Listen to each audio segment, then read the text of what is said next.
It is hump day. Hump day, bro. Hump day here on the Chaz. Oh, we got some humping. We got some two-stepping. We got some interesting things happening. What's the damn chat doing? I can't even wait. I can't even wait for the damn chat. Hold on. We need the lights in the chat. Don't we need the lights in the chat? Tell me we need the lights in the chat. Yes, we do. Tell us we need lights in the damn chat. Hold on. We're giving you some lights. There's some lights in the chat. Light you up. Light you up, ladies and gentlemen. Good evening. As you say, Dean Henry. Oh, we are here. Hold on. Chat needs some music, too. Where is chat with the music? Oh, yes. Oh, yes, yes, yes. Chat needs some music. Ready to rip? Are you ready to rip? Oh, my. Chat needs some music. Chat's going down with the music. Can we go back here? Can we go back here? I don't know. Can we? The chat's so much more interactive. We need to go back to the chat. The chat's where it's at. The chat's where Ready to Rip is being played. The chat is where Ready to Rip's being played. We're here. Oh, yes, the chat is here. Good night, everybody. Oh, my. Good night, good morning, whatever the hell this is. All right, we'll cut the music. All right, we'll cut the damn music. We'll turn the damn lights up. Look at how pretty those lights are, though. Look how pretty they are. Look at how pretty they are. Take them off. Take them off. The dragon is ready to rip. Oh, my. You don't even know what you're saying, ladies and gentlemen. Yes, as the title says. No, the lights are still going. Hold on. Let's take them off. Kangaroos, Longhorns, and more, ladies and gentlemen. Kangaroos, Longhorns, and more. As we got the chat, we got a Chaz hat here on. These are on Long Live the Chaz, by the way. These are freshly embroidered. You have a mesh version and a full covered version. The covered version comes with the Chaz little logo on the backwards placed area here. So I think they look really nice. You can look stylish whether you wear your hat forwards or backwards. Check them out on Long Live the Chaz. Actually just found this one recently. Hold on, the hair's a little flared up. We're trying to wing her out, boy. We're trying to wing her out. We had the curls going, and we changed shirts to Australian shirts because we got some Australian information here tonight. Oh, my God, I can't believe what I found. But before we get into what I have found, ladies and gentlemen, we have to show you something that I can't believe I came across. This is insane. What's the chat doing? Oh, the chat's already starting it off. You're not the same, Chaz, without Sean's Liquor Cabinet. We're not in the Sean's Liquor Cabinet. We have changed locations here ever since you've seen the ocean in the background. We have not robbed Sean's Liquor Cabinet. Actually, everything I am tipsy on right now, I have purchased myself, so that should make you feel good. Or actually, Knuckle Skinner, your super chats have purchased it, right? Because your super chats are half of the super chats we could find in November. And anyone who contributed in November, and of course, all of our channel memberships, there is a join button below if you want to join. You see the ticker at the bottom of the scroller there. It has a list. Your name will be added to the list if you do join. We actually did have a new channel member. His name is highlighted in green. But Knuckle Skinner and your super chats purchased this alcohol today. So if you want to show you're not the same Chaz without Sean's Liquor Cabinet, now it's the Chaz's Liquor Cabinet, or it's the new ladies' liquor cabinet. Oh, it's somebody's. It ain't mine. No, I'm just playing. It's Knuckle Skinner's afforded liquor cabinet that is actually happening here tonight. But we're on the low-cal diet. We got some 80-calorie drinks here. It's not beer. We're not slobber knocking, in our damn, fermented wheat or old yeast or something in a blanket in some field. We're drinking smart and responsibly here tonight with some non-gut-wrenching items. But anyways, ladies and gentlemen, before we get started into this video, there is something I have found on the internet. I have a few things on the internet that I could not believe that I found, and this is one of them. Of course, those wrestling fans out there, you've heard of The Undertaker. You've heard of his brother Kane. Well, this video right here, my ninja, is some of the funniest damn shit I have seen. This is Blunder Taker versus Cocaine, and you have to listen to the audio. Watch this, ladies and gentlemen. Just watch this. I don't know where this is from, what it's about. 5-star match achieved. I don't know, but this is hilarious. Look at this. Add the H back in. Nope, counter. Oh, he's out of it. Big throat thrust by Cocaine. He's reaching for something. He's reaching for something. Cocaine has He's got a baggie. It's an 8-ball. He's got an 8-ball. And Cocaine goes fucking crazy. Cocaine is fired up, brother!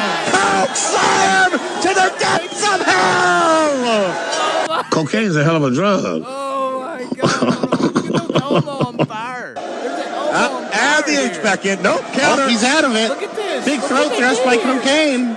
This is insane. He's reaching for something. He's reaching for something. He's reaching. Cocaine has He's got a bag. It's an 8-ball. He's got an 8-ball. Guys, this is the best video I've seen in a while. And This is Cocaine like, goes fucking crazy. Cocaine is fired up, brother! Coke slam to the depths. that is spiked. Love child. Somebody help him. What is that, ladies and gentlemen? Oh my God, Cocaine went crazy there. Wow. Oh my God. Anyways, that was funny. Something that came out of sorry, I'm still caught up on how funny that is. Something that came out of PRI was this. I know this is an amazing switch. I can't believe we switched from that video to this, back to seriousness. This automatic tire siper. I don't know. How do y'all feel about this? Look at it. It's Elon Musk's little arm coming after and taking everyone's jobs. The pit people's jobs aren't safe. Nobody's jobs are saved. Kane's job isn't safe. Neither are yours. And this is just hilarious. I can't believe that last video. I still think it's hilarious. But anyways, I don't know how to feel about this. It got some rounds. Who really cares? I mean, But something that we should all care about, ladies and gentlemen, is this post right here. This post right here is worth caring about. It should be worth caring about more than pretty much any post that we can find on the internet. And this is Chase Johnson's update. This was 22 hours ago on Chase Johnson's racing page. This was shared by NARC, which is where I saw it, of course. Chase is almost 2 weeks into the outpatient program at Shepherd's Medical Center. Chase has moved out of the hospital setting and is now staying in an apartment on site. Chase's days are filled with classes and physical therapy from 9 to 5, Monday through Friday. His new team of therapists have evaluated his stay for the day program to be a total of 9 weeks. He was originally told the program would be around 4 to 6 weeks. This change was surprising to Chase, but he was told that due to the level of his injury, the goals he is trying to achieve, motivation, and potential, it will take some more time. The goals he is trying to achieve, motivation, and potential, it will take some more time. It's a little weird on the wording there. But Chase's new release date to go home is February 6th. Thank you to everyone for the continued support and prayers throughout the last 4 months of Chase's fight to heal and recovery. Fight to heal and recover, I think is what they were trying to say. So anyways, a little bit of an update there. So we got 9 weeks after originally being told 4 to 6. We'll see where this Chase Johnson thing goes, you know, and we were talking about driver safety and all that. And then I saw this video. You know, after this whole Chase Johnson deal, some people don't want the sprint car to change. They think it's fine how it is. And then I saw this, ladies and gentlemen. I saw this video. And this is the video potentially of the future. If we don't want to make racing safe and we want to continue it to be a barbaric sport where we just send them out there, no new sprint car, nothing like that, just some bars and some arms there and some cushion pucks. Is this the future of motorsports? is the question. Look at, and this is what I'm talking about. So this is kind of revolutionary. This is RC cars being controlled by a traditional sim rig setup. You see the sim rig he's sitting in right there, and he's actually driving the RC car from the sim rig. So if we don't want the sport to get any safer, and eventually the world around us is going to find out about it, look at that. That's actually pretty cool.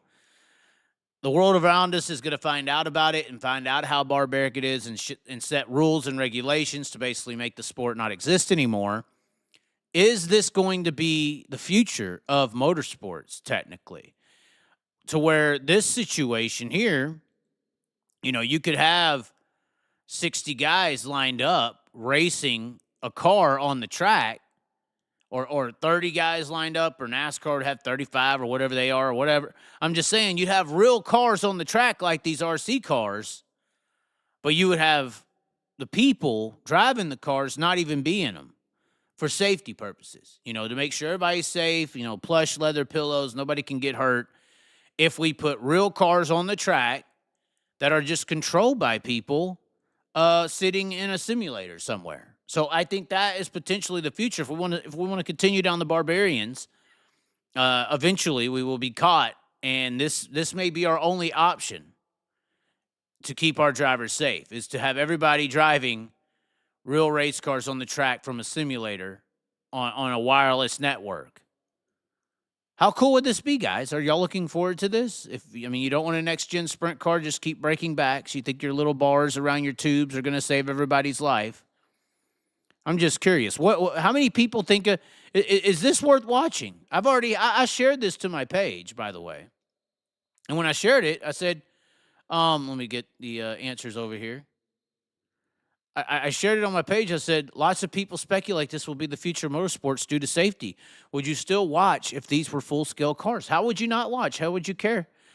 Brandon Hanks, a sprint car driver, literally came in here and said, still requires the skill. Only thing is fear keeps people from making some moves or going for it in a lot of cases. Be interesting to see if you take that fear aspect out, how clean it would be. Well, the fear aspect, I guess in sprint cars is still there, right? We have, really negative big impacts and wrecks, but we still see people just flipping people out of the park and not caring and destroying race cars. I don't know. I'm not sure. I'm not sure if people would care. But that is the newest innovation. This is the future here. And would y'all watch this? Would y'all watch a race if it was cars on the track with a guy on a sim rig controlling them, or 30 guys or 40 guys or 50 guys? This is an interesting thing. Interesting situation. I'm curious. What is the chat saying? I'm scared to look at the chat right now. I guess the what is that, a pink Yoshi or something? Shot 54, how much does that automatic Cyper cost? Do we know, or is it put somewhere? The automatic Cyper has been around for like 7 years. I know there's like the Tire Demon and stuff. Let's see how much. It's Shot 54. Is that the name of the company? I don't know if that's it. I tried to do a little lookup. I can't find it, unfortunately. If you watch iRacing, this would be close to the same thing, right? I don't think it would be like iRacing. You'd have real race cars on the track, like full scale. Real race cars, just less the driver, right? We're trying to keep drivers safe. We don't want anybody to get hurt. So they're going to go to this eventually here in the very near future to keep everybody safe. It would be full-size race cars on the track. There just won't be guys in them. It seems like the best way to go. Once the world around us starts figuring it out, we're going to have to worry about it. But anyways. So should we get into our first damn topic? We got some things. I was trying to look up the shop deal. But we do have this topic right here. Oh, my God. Do we go down this topic? Do we quit while we're ahead, ladies and gentlemen? Do we quit while we're ahead? I don't know, ladies and gentlemen. Oh, my God. So, I know this is old news, but I'm going to give you a new take.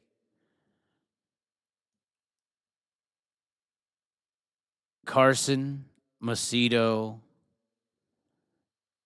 will no longer be competing down under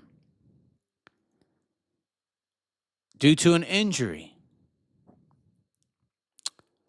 Now, unfortunately for Carson Macedo and everybody who's a Carson Macedo fan, there is really not a lot of detail as to what happened.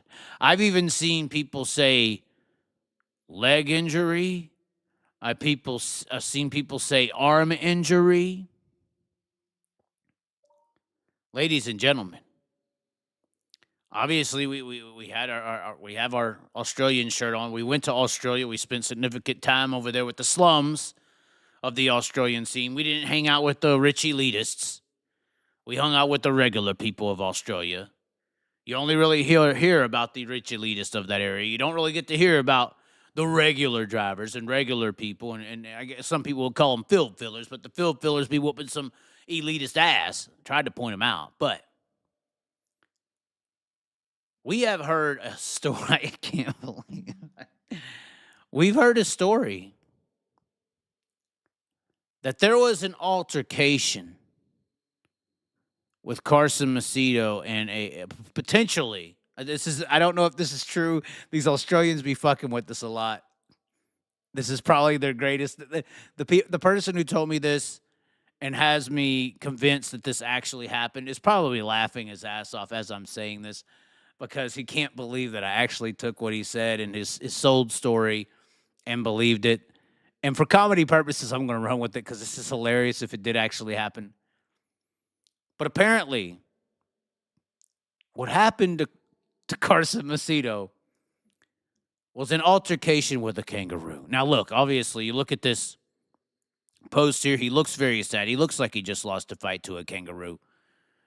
And then you look at it, you see that NARC King of the West literally liked the post. This brings all validation to Broke Joe and the cartels and the Macedos all working together. I mean, King of the West, look at it right there. I'm reading it.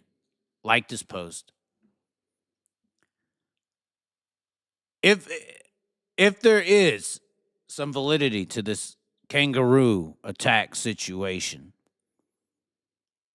the guy who said it happened said it kind of went something like this, ladies and gentlemen. He sent me this video, and this is a video of, he says this is what it looked like where Carson Macedo got into this altercation.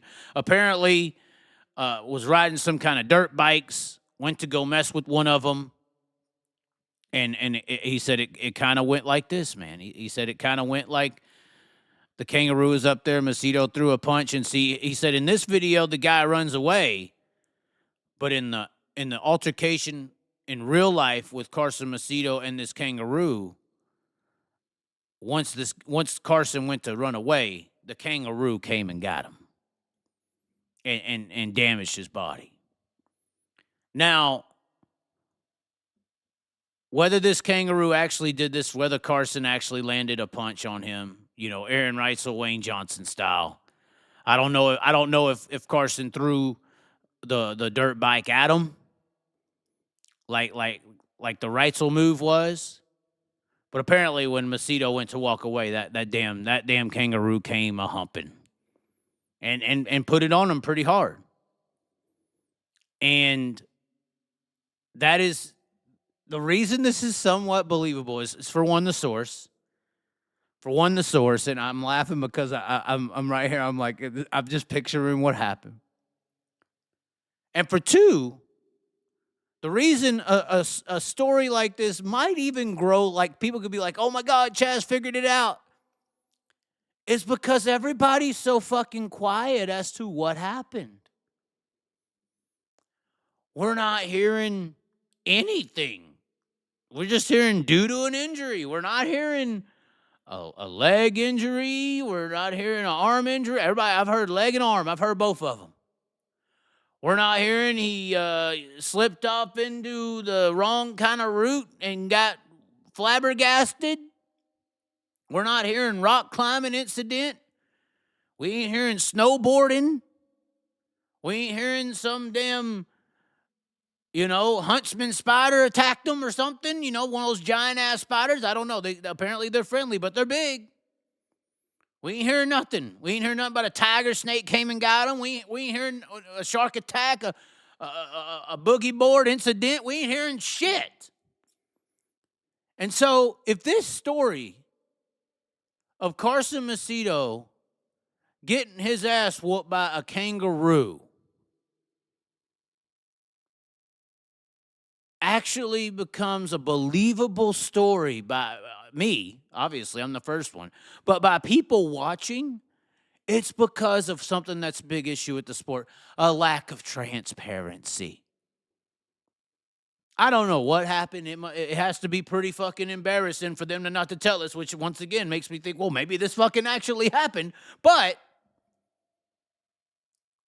at the end of the day, I'm pretty sure Chase Elliott was embarrassed when he crashed a damn snowboard and cost him some time in the NASCAR Cup Series. But they still told people about it so that people didn't speculate and wonder and question and, oh, my God, and next thing you know, a fucking kangaroo whooped Carson Macedo's ass in the woods and nobody wants to tell anyone. But what I'm saying, this is just, I can't hold a straight face because I don't know if this is true or not. I don't know if this is true. I think it's not true. I hope it's not true.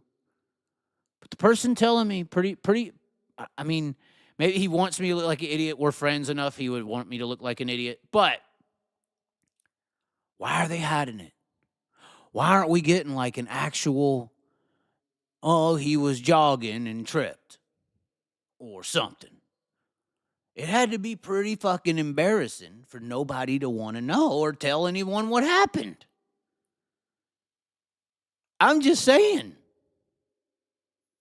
And because of the lack of the transparency, it literally adds truth to all rumors. This is why people tell the truth. This is why they add transparency. When a damn international star all of a sudden isn't performing on the stage, they say, oh, well, something happened. Was it Morgan Wallen style? I hope not.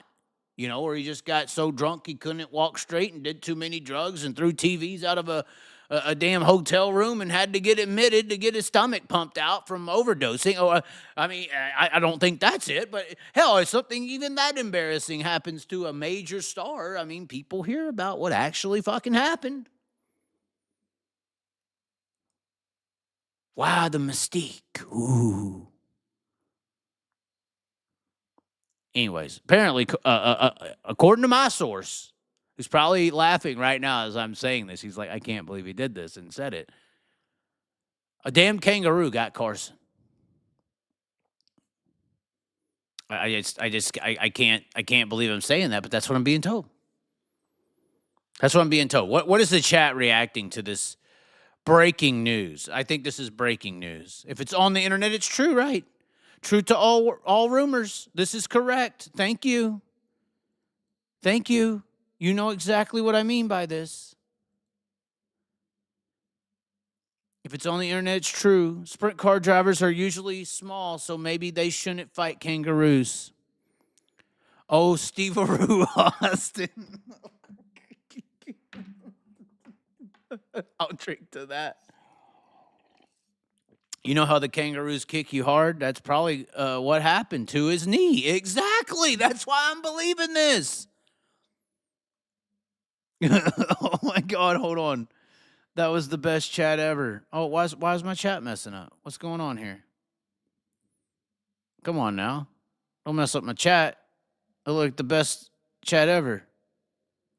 This would have never happened to a late model driver. Oh, my God. It's true. It's true.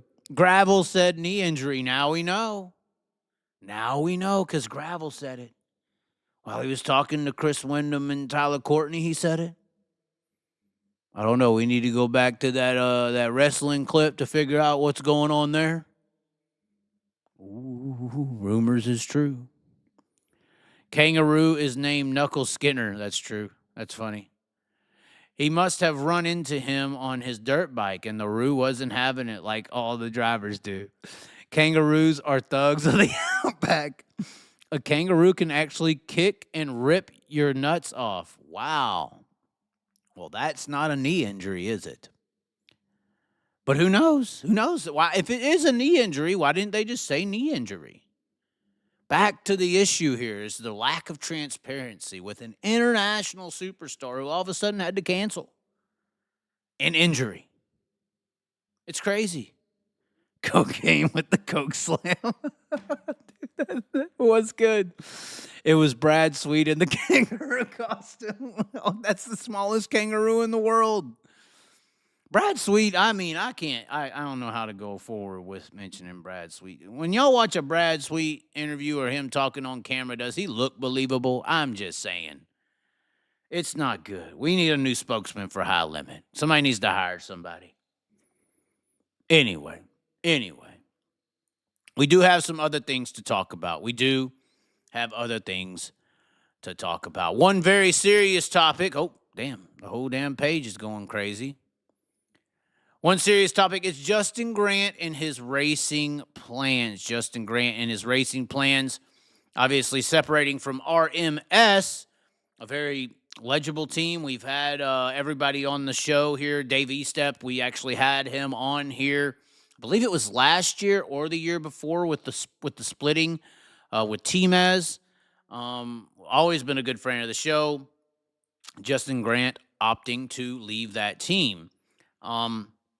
He put on his social media feeds today that the reason, he said, a note from me to the fans.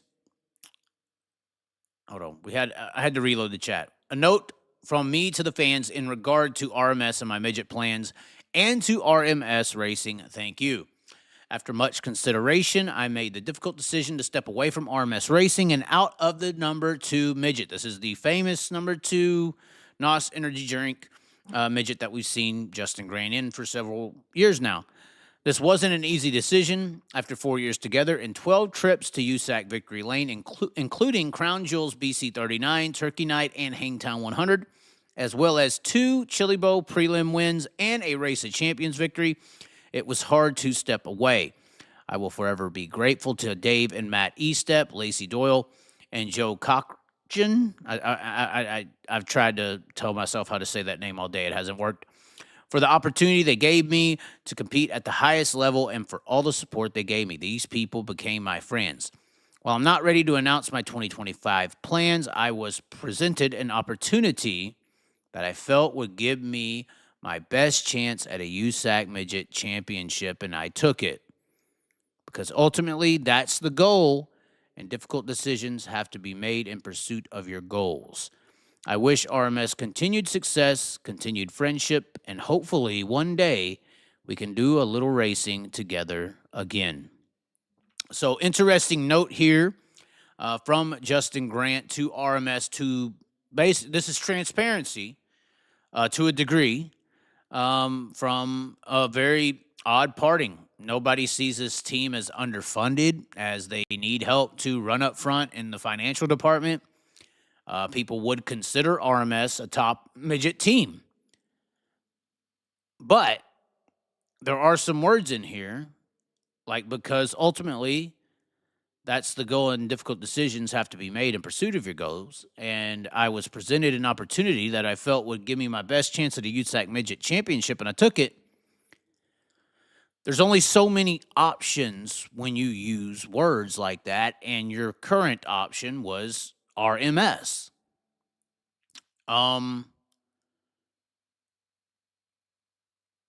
There's only 2 options that Justin Grant could be going to at this point, and that would be CB Industries or Keith Kunz Motorsports. I personally would assume CB Industries is going to be the team that he's going to.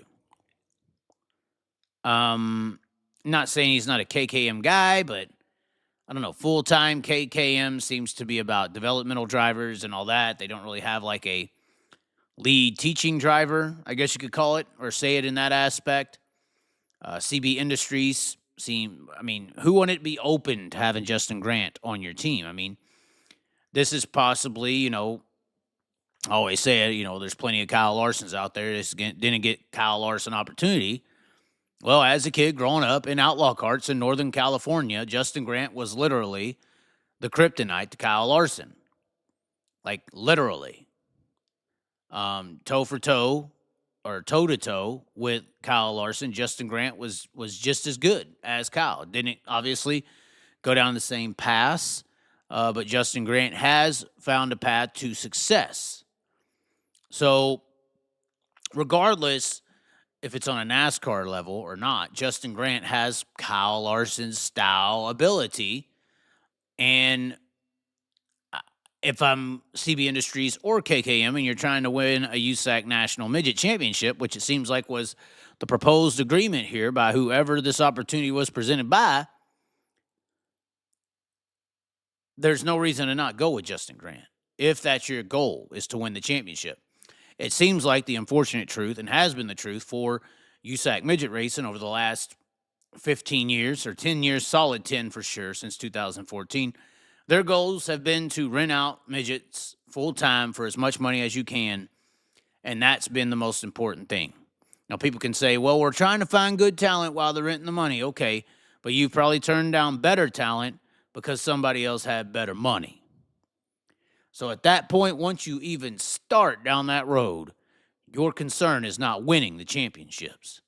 Because to want to win the championships, you pick the talent over the money 99% of the time, because winning the championship is 99% of the reason you're out there on the track. For USAC midget racing, that just hasn't necessarily been the case, in my opinion. That's why I think the level of talent in that division is so low, especially when you're equating the amount of talent. You may have a Justin Grant or one other guy or two other guys that are really elite, but outside of that, you have a bunch of rent-a-ride kitty carts. I've always joked and said Justin Grant and T-Mez and these older guys and midgets are they're the gym teachers for recess. That is the current USAC or national midget scene. They're like the gym teachers, and this is where the kids go to recess and they teach them how to play ball. So that's been the issue with USAC midget racing. If a team like CB Industries or KKM sought out Justin Grant for a potentiality to win the USAC National Midget Championship, then that's great. Then that's amazing. That is maybe starting to add some validity back to the USAC midget or national midget racing scene. Because it sounds like there could be a priority in winning midget championships instead of trying to sell NASCAR dreams to hopeless kids and bankrupting their family and trying to sell that idea as well. Because that seemed to be the business model over the last 10 years of this entire industry. Yeah, come and rent this car, we'll get you on this team and you'll go have lunch with some famous drivers. And yeah, if you keep putting out six figures and $300K a year, you'll land that truck ride or this ARCA or K&N deal and get in there. And then it's like, well, you did really good, kitty, but do you have $750 or $1.25 million or something? Then we'll move you. Yeah, so if you're getting away from that finally, good, great, grand. And if Justin Grant rolls out with a CB or KKM car, then great, grand. Finally, y'all's series is trying to be about winning championships again. And that's the unfortunate part, is the shit I'm talking about. In most of our interviews there with Dave Estep from RMS, he's been agreeing 99% of the time. He doesn't like the shit either. And he's been putting Justin Grant in his race cars. And that's why I like Dave Estep and RMS, because they've always had the principles of believing in this midget thing as a real racing machine and a real racing division. Just like I've had my conversations at the Chili Bowl with veteran midget racers. They're always pissed about, how did my professional racing vehicle get turned into a developmental machine? Literally cut the nuts of respect off of that division. I think a lot of the veterans of midget racing know what I'm talking about as well. And midget racing is supposed to be an introductory division to USAC racing. And when your introductory division, publicly, not business-wise, but publicly, your introductory division is supposed to be midgets. And when the fucking price tag to open that front door is $300,000, you got a fucking problem. A big one. Because it's supposed to go midgets, sprint cars, Silver Crown cars. The size of the cars aren't just smaller to bigger for no in particular fucking reason. There's supposed to be actual meaning behind that. And the USAC Silver Crown is supposed to be the premier division of all of American dirt track racing. USAC Silver Crown is supposed to be the division where you find World of Outlaw drivers, big block modified drivers, the best USAC sprint car drivers, the best dirt late model drivers. I would love to see Ricky Thornton Jr. or Jonathan Davenport in the Silver Crown car. They might be able to adapt to that. That's kind of supposed to be this premier 100-lap machine open wheel car. Everybody has a fair kind of shot. You got Kyle Steffens and some other guys trying to make the transition, but you've made this midget deal that's supposed to be an introductory class into such a siphon into NASCAR rich rent-a-kid ride machine that you've lost all the respect to your tier divisions of your fucking segment.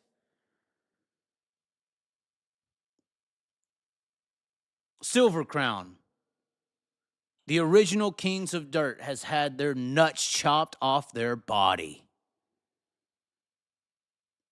Sprint cars, neglected to a regional series now. California's in the Southwest basically done. I know you got some traditionalists over there with some money that keep a few cars in series going. But the only successful area for non-wing sprint car racing is smack dab there in Indiana, and we all know it, and it's got some good racing. But that used to be number 2 behind Silver Crown. And I think it all spurs from this inflation in the importance of midget racing. So, if there's a team out there that has presented an opportunity to one of your best skilled driver or highest leveled drivers to pursue a USAC midget championship, finally, that's the priority. Now y'all can all start working on making your races pay more and all this, get priority back to winning events and championships. And that's when priority of raising payouts and victories go up as well. And then, there's this social awareness prestige that goes up. Oh, wow, that thing. It all starts with you. Period. Some people get drunk on the money and lose the morals, though, and then you lose and lost everything I'm talking about. Most people look at midgets as a fucking joke. There's a few races a year to pay attention to. Chili Bowl's one of them, because you finally get real race car drivers in the machines. It ain't just a bunch of kids at recess with a few coaches out there. Anyways, I can go up and down on the circles of this shit. What's the chat got to say about this? I'm sure y'all are all pissed off. All pissed off on these comments. Silver Crown is a step up from NASCAR when it comes to passing. I hear what you're saying, but sprints are elite. Okay.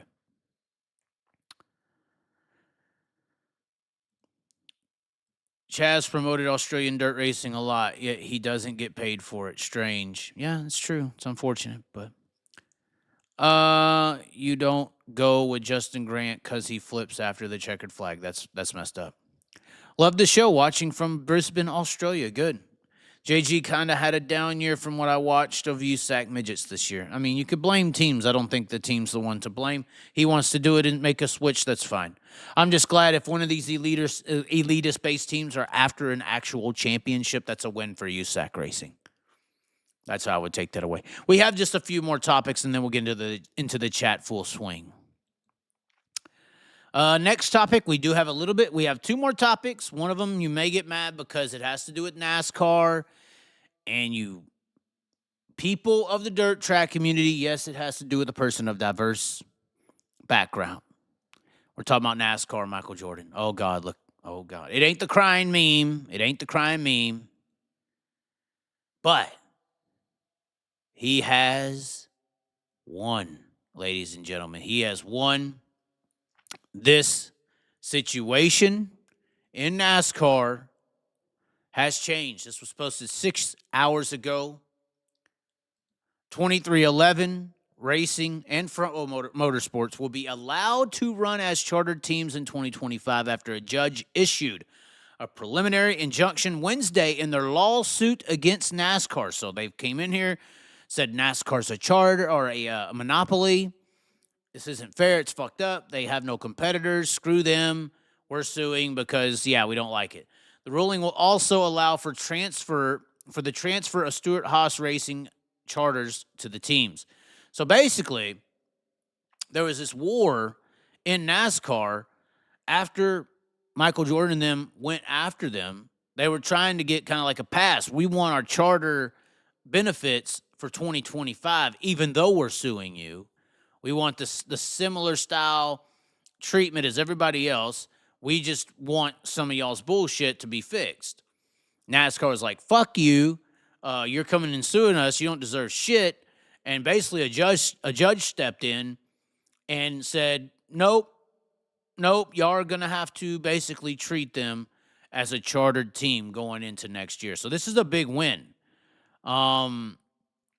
It's a big situation to where there's a little bit of a break in the armor of all the power that NASCAR's had. A little statement here. It said, finally, the public interest favors entry of a limited preliminary injunction for the 2025 NASCAR Cup Series season. NASCAR fans and members of the public who may become fans have an interest in watching all the teams compete with their best drivers and most competitive teams. Further, the public has an interest in preserving the rights of litigants to pursue legal claims in good faith, particularly antitrust claims that aim to preserve the process of commercial competition.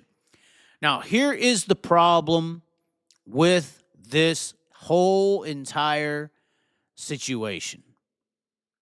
Antitrust, monopolies, owning everything, controlling everything, no competition, blah, blah, blah, having all the tracks, everything that NASCAR has. The simple fact of the matter is, ladies and gentlemen, NASCAR went around and bought all these tracks and own all these things because nobody else wanted to, okay? Nobody else wanted to own these racetracks, operate them.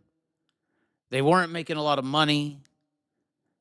It takes a lot of money to operate, and if you weren't playing by NASCAR's rules, and this is where there's a little gray area, if you weren't playing by NASCAR's rules or willing to sell to NASCAR or one of their buddy system, buddy click-based conglomerates that owned a bunch of tracks, then you didn't get a NASCAR race. If you didn't have a NASCAR race, then you really had this big facility that was worthless because without a NASCAR race, you ain't going to have no NASCAR stock car style series come there and put on a show that brings in a lot of fans or attention to make it a profitable venue. So NASCAR would have the ability to shut you down because you don't have anyone to go up against, or there's no high limit series of NASCAR racing. If the Outlaws don't want to come to your fucking racetrack, you ain't got nobody to put on a show with. Now, NASCAR did have to go up against at one point in time. Funny enough, USAC stock cars. They did have to go up against ARCA. There was some other, ASA and other things. Those obviously weren't big track series for the most part. But there was competition at one point, and NASCAR won. All these other series went bankrupt. They all quit. They all went away. There was only one series in town because NASCAR won the battle of staying alive. I mean, motorsports isn't necessarily a profitable industry. We talk about it all the time on how much these kids and people are spending $25 to $35 million at the ages of 16 to 23 just to potentially try to be on the NASCAR Cup Series roster. Imagine what you would be attempting to do if you was trying to put on a race or start a series or even convince enough car owners to start a competitive series. If a place wanted to open up a competitive stock car series next year, they wouldn't have the infrastructure or the relationships to even fathom doing that. So you're talking about a make-believe monopoly in a way. It's not a monopoly because NASCAR's keeping people from building another series or building other tracks. It's a monopoly because nobody else is even wanting to spend that amount of money to attempt to do it. And those who have fell into financial struggles to the point that NASCAR bailed them out / bought them. And in NASCAR, and I've always said this, kind of works as a government entity. Well, they don't really bail you out. They take ownership of you. Or you start living on that government cheese they give you. You know, and then you're dependent on their government cheese. And if you don't want to eat the government cheese, you starve to death and die. It's a very interesting industry. But that's the issue with this whole antitrust and monopoly situation. Nobody else wants to. There's no restrictions on anyone to go and start a series or build tracks and race. They're trying to say that they're mad at NASCAR because NASCAR won't come to your track if you was to build one. Well, that's the freedom of business. If the right to refuse service. Just because my services are the most successful service doesn't mean I am indebted to serve you.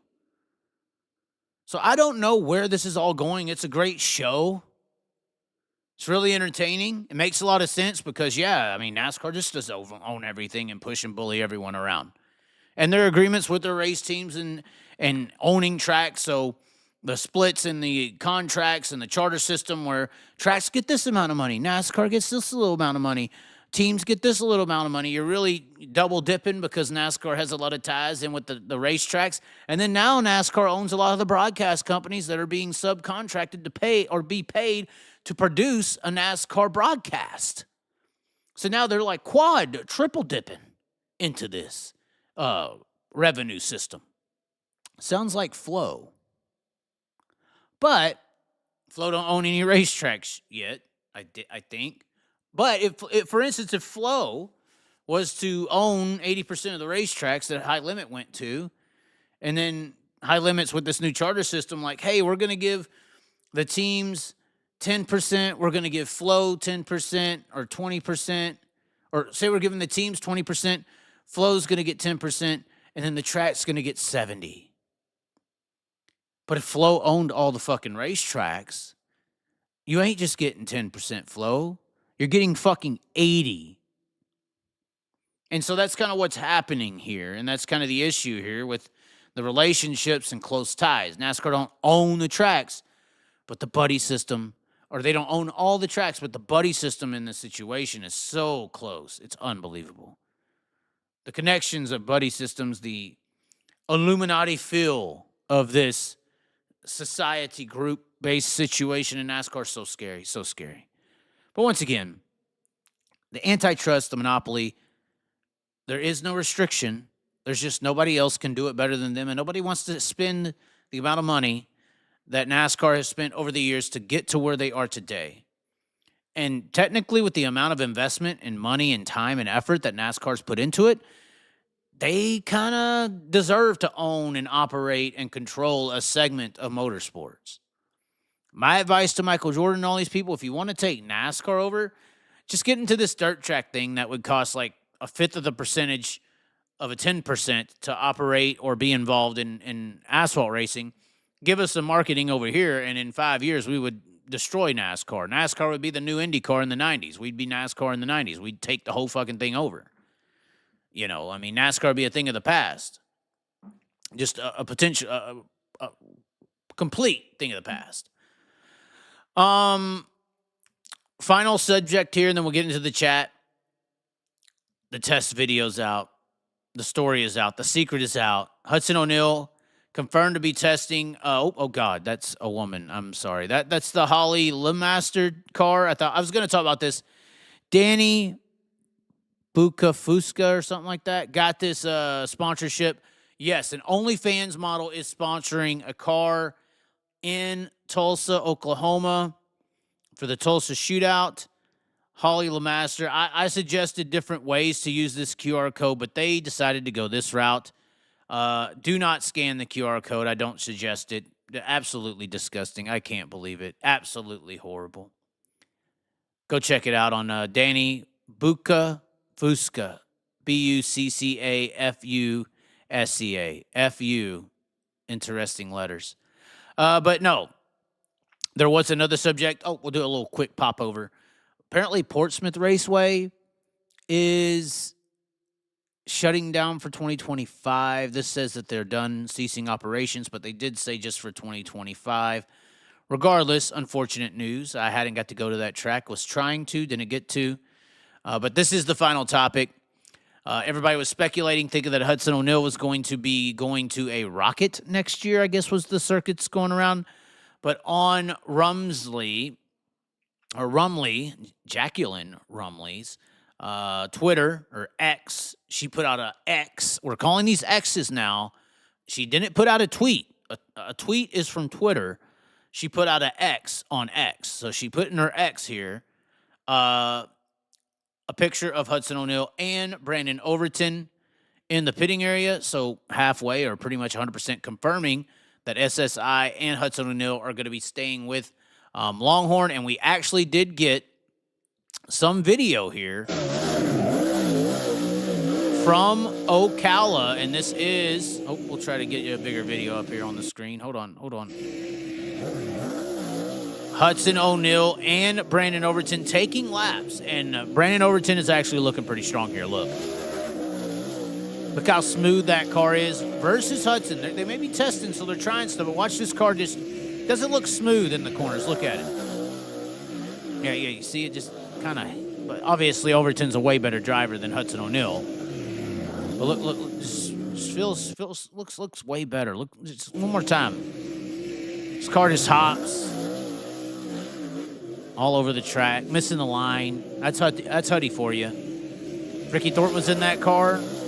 Be no question. Look how smooth that is, right in the groove. Smooth in the groove. The 76 car of Brandon Overton, the new Longhorn factory team driver. But yeah, Hudson's all over the track as usual. You're going to take Ricky Thornton Jr.'s ride. You're all over the track. You're useless. But anyways, this is happening. Ripping new Longhorns. This is at Bubba Raceway Park, Ocala. So it'll be interesting to see how this all works out. Black car for Hudson O'Neal. Obviously, we saw the interesting paint scheme at the Gateway Dart Nationals. Be interesting to see if that tapers in to the 2025 season with that whole red, white, blue kind of black look that they had. But Brandon Overton apparently seeking championship aspirations in 2025 with the factory team. It's going to be hard to beat if that combination, I believe it's him and Burrows, well, it'll be hard to beat. Because we know Overton's definitely got it. Took a year off of the tour, so he's fresh. He's not wore out from a full season of running it. It'll be interesting to see what happens there in 2025 for Brandon Overton. Obviously, Hudson O'Neal, you took Ricky Thornton's ride. Go to hell. Anyway, back to the chat. Did anybody have anything positive to say? That is all the topics. Somehow we're sustaining 120 people right now. Y'all have to be halfway from Australia. Chaz, do you see a possibility of this case going to discovery? You're talking about the Michael Jordan NASCAR deal. It's going to get attention because it's Michael Jordan. I don't know how far that attention will actually go, though. I don't. Yeah, Bukafuska runs at Big Diamond. I believe he does as well. He runs a modified. Did anyone see the gravel pod tonight? I heard it only got like 1,000 views. Very low on the viewers. Jared Kennedy Jr., so disgusting. Yes, that's what I said. Also in a 600 maybe at Action Track. Yes. John Kluver says, track looks moist. That's disgusting. Actually, so disgusting. Are we doing call-ins? It's basically trying to be to be what the XFL tried going up against the NFL. You can try, but that's an uphill battle. You won't win. Wish that wasn't the case. Correct. That's exactly. Yeah. And so if you're going to go after NASCAR for just being that successful, it's just like the NFL. There's no laws against it. If you want to go after antitrust for stock car racing and NASCAR, why ain't we going to go after the NBA for basketball or NFL for American football or NHL for hockey? Like, you can't do this. There's no merit to it. There's no merit to it. I mean, fortunately for those sports, you can somewhat halfway be half-ass profitable being the XFL or NBA. You can somewhat be half-ass profitable being the G League and have some connections to the bigger conglomerate, but they can barely get, seems like 250, 300 people in the stands for a damn Xfinity race. And that's owned by NASCAR. NASCAR is losing, and the tracks involved are losing at least $100,000-$200,000 every time they put on a NASCAR truck and Xfinity race. There's no way they're making money. No way. It's just not physically possible. Let's see here. What we got going on? I think that's it. Are we done? Do we want to do live calls? We can open up the lines. If y'all want to do live calls, we'll open up the lines if anybody's got something to discuss. It just past 11 here on the Central. Let's talk about NARC with their conflicting date with Calistoga. What bright mind came up with this was the only solution for a date? Let me get that up here. I think I know what you're talking about, and I think it's Calistoga's date conflicts with the Super Dirt Cup, I believe it is. Is that what it is? Is it the high limit date up there, I believe? Or you gotta fill me in. I think it is the Super or Skagit's 100K, right? Let's see here. Bringing it up. Fill me in on the chat some more. I'll go to NARC right now. King of the West. I believe I've seen what you're talking about. I think it's 30th and 31st, and that is the same weekend as the 100K up at Skagit. Let me get the schedule up. Here we go. Let's see here.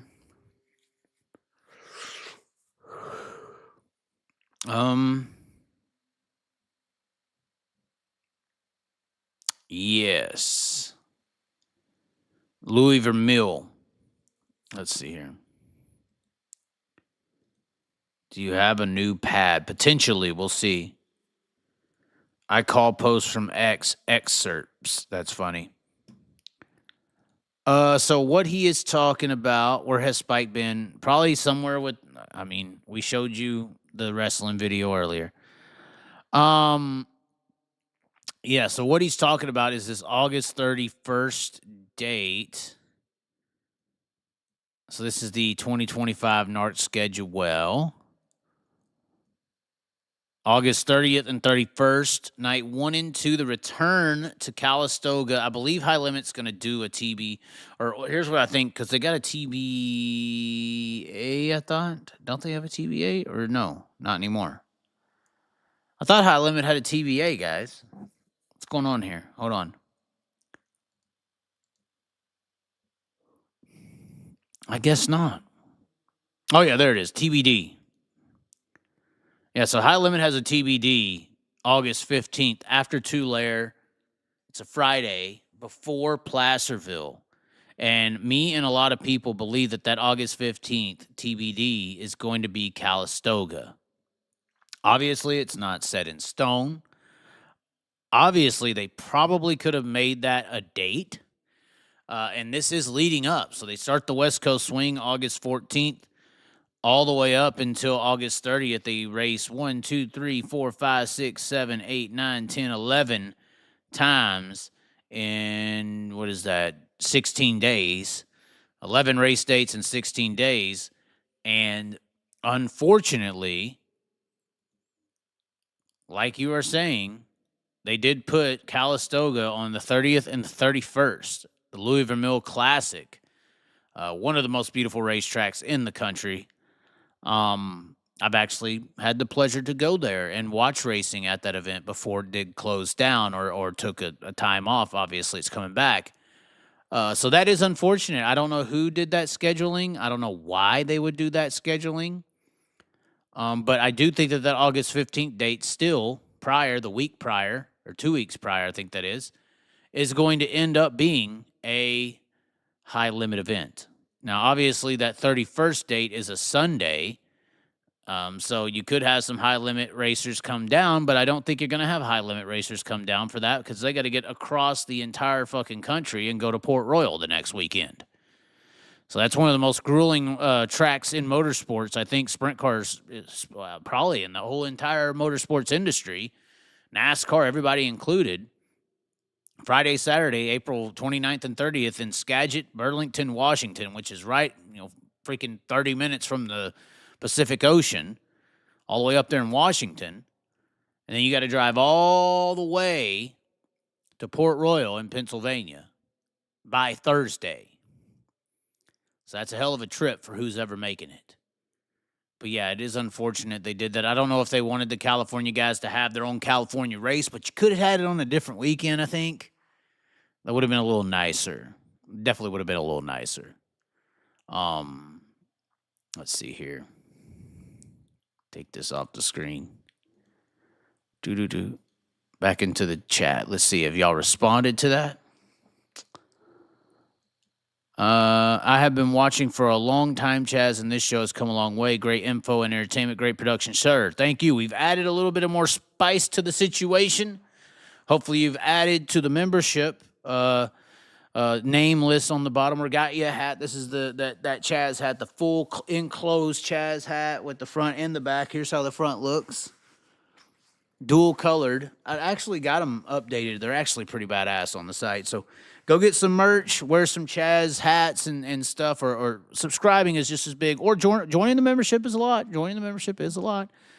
But thank you for tuning in, and hopefully the new additions, you see it right there. New member Brian Smith, he joined 2 shows ago. But the rest of the people are on there. Keep the Chaz Truckin is the premier, or not the premier, it's like the second level. We got the third level. Nobody ever joins it. Nobody ever does. But it's the third level to the situation. Most people do the Pitchin The Hit. I think it's $1.99 or $2.99 a month. But anything helps. Why did NARC Calistoga choose August 31st? They could have picked another date. High limit date couldn't be changed. I know. It does not make sense. I don't know if they just wanted California racers to have a California race. That's the only thing that makes sense. So I assume that Kangaroo is going to take Macedo's spot in that sprint car until he heals. Or until he's healed. I don't know. I don't know who's going to go into that 99. It's a premier race car. People have said Cole Macedo, but he's got things lined up. I know. Why wouldn't you try to pull like a David Gravel over there to go into that car? Why wouldn't you try to pull David Gravel? Think about it. I mean, it can't be that hard to get Gravel over there. Pay him a bunch of money. I know Dyson, they got all that money in the world. Why wouldn't you just throw the damn bank on the table and pull in a guy? What's Sheldon doing? I mean, well, Sheldon has relationships over there, and he's already been over there, so it wouldn't be as new, but come on. Pull David Gravel's ass out of the woodworks. He's horrible on YouTube. Nobody's been watching him. It barely had 800 viewers tonight, total, in an hour after it was streamed. Pull a hitter out. So that's what I would do if I was these guys. I would try to pursue a David Gravel right now. Or somebody high elite, an elite American talent to fill the shoes of Carson Macedo, because he is one of the high elite talents of America. So that's what I would attempt to do. Go after, and right now off the top of my head, go after Gravel. Go after David Gravel. That's who I would be going for right now. And I don't, I mean, you may have to talk to him a little bit. He's got the kids and all that, but hell, it's time to take a vacation. It's time to put the kids in. It's time to put the honey pot first class. Dyson, get them the damn, on the plane I had, they had their own suites up top. It was like $8,000. $9,000. You get your own little suite up top. It had like a room, a bed, a damn microwave and all kinds of shit. Get him and Jillian and all them their own little private room on top of one of those jets. Send them over there, have them drive the car on the way back, have them, pay for the hotels and everything to a little pit stop in Hawaii like I did. I did Hawaii pit stop. It was cheaper. It was way cheaper. But make sure you do the little, the suite room and everything. Get gravel in the damn car. That's what I would do. These ain't that hard to set up. Emerson Axum ain't that bad. Chaz, any Aussies in interviews with any drivers? I've been messaging a few, but they're staying away. They're scared. The Chaz is too vocal. They don't want to tarnish their image. It's fine. They don't want to ruffle any feathers. Okay, Dirt Slinger, they don't want to ruffle any feathers. They don't want to hurt nobody's feelings. You come on the Chaz, you may hurt some feelings. I may get Gravel on here. Gravel needs the Chaz. Every time me and Gravel do something, it's entertaining. He's running over me with a golf cart while I'm interviewing Corey Day. Some of these guys are just shy. When Gravel's on his show and he's doing his show, he's just fucking shy. I get on there. I feel like I get on there with some guys and they're like, this Chaz fucker's so fucking crazy and stupid. I can't look no dumber than him. So they kind of let loose, because they're like, I can't look no stupider than this guy. And so they just let loose. They run over me with golf carts. They talk more shit. They cuss a little more. They're just more themselves, and I think that helps a lot, personally. I don't know if they'd let him, but BGM should let Gravel advertise his YouTube on their sprint car. BGM, who's that? I don't know who that is. Who is BGM? Need to have Mayfield on again. Hold on, real quick. Be right back. I'm still here. Don't run away. I'm still here. Hold on. Put some chats on the screen.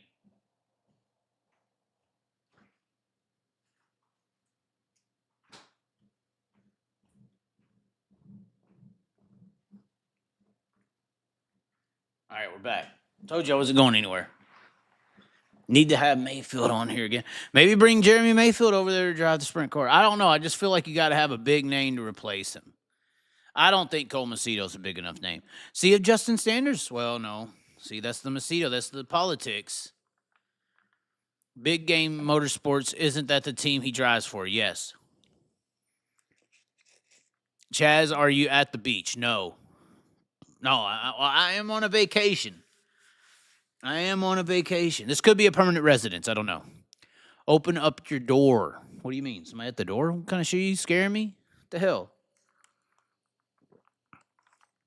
I wouldn't mind going back to Australia. It's just extremely expensive. I'm not a money guy. I'm still paying off credit cards from that trip. Like, I maxed out every card I had. So, yeah, I did all I could. I stayed as long as I could because I knew that I probably wouldn't be going back anytime soon. So that's the unfortunate thing. But it was worth it. It's a good time. If you can do it, you need to. Just make sure, you do it what I did. Try to get as much as you can out of that one trip. That's what I did because I knew I probably wouldn't be able to go back. It was a multi-$1,000 expenditure. Mostly the credit cards, which I'll probably be paying those off for like 5 years, 10 years. I don't know. I'd have to look it up. I'd have to add up all the debt that was accumulated and then actually see how long it would take to pay off all the cards. We need to get you in a sprint car race over in Australia. I would drive a race car. I was talking to the Victory Lane RaceGear guys about getting into their car. Robbie Farr, I think, drove for them.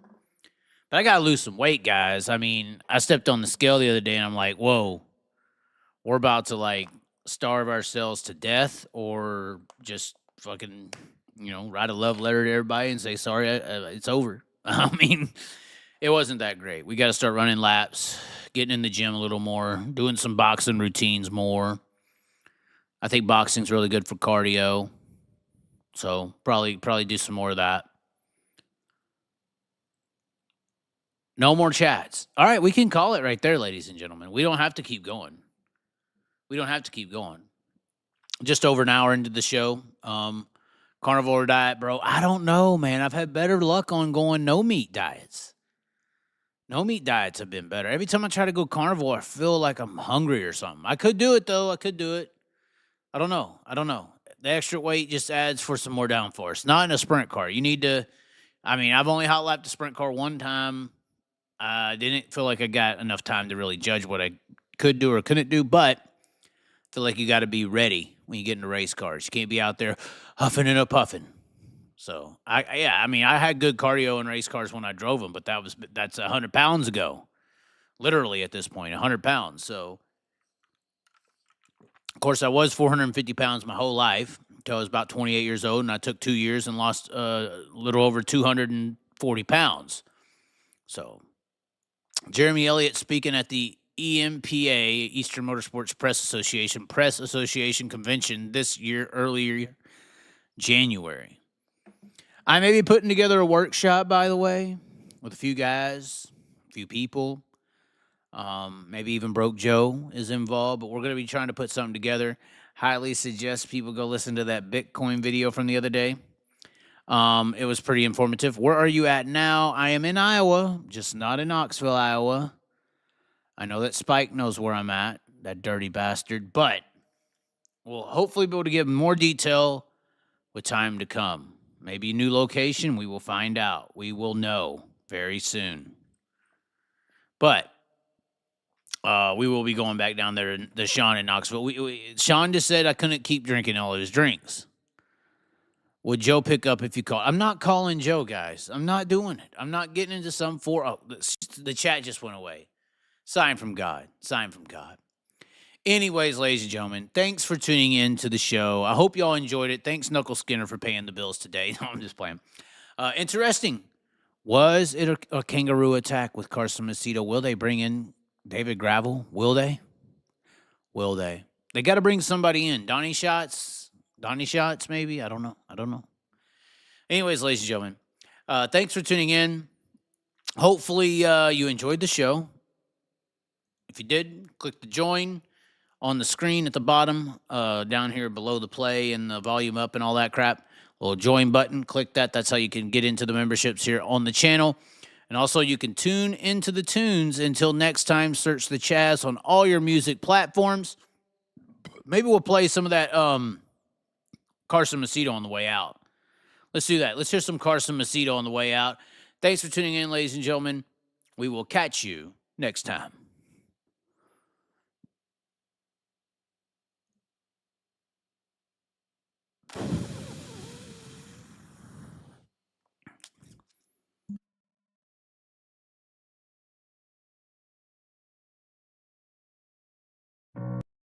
If I don't like 'em, I slide 'em like Carson Macedo, and they growl about it, lonely like old bro Joe. Cartel gonna care for me, not you, 'cause I'm the CEO.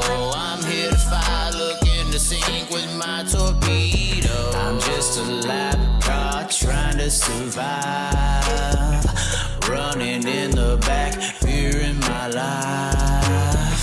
'Cause there's a black 2041 guy adding to the junk in the field with some white on white crimes. Or is it 99 maybe?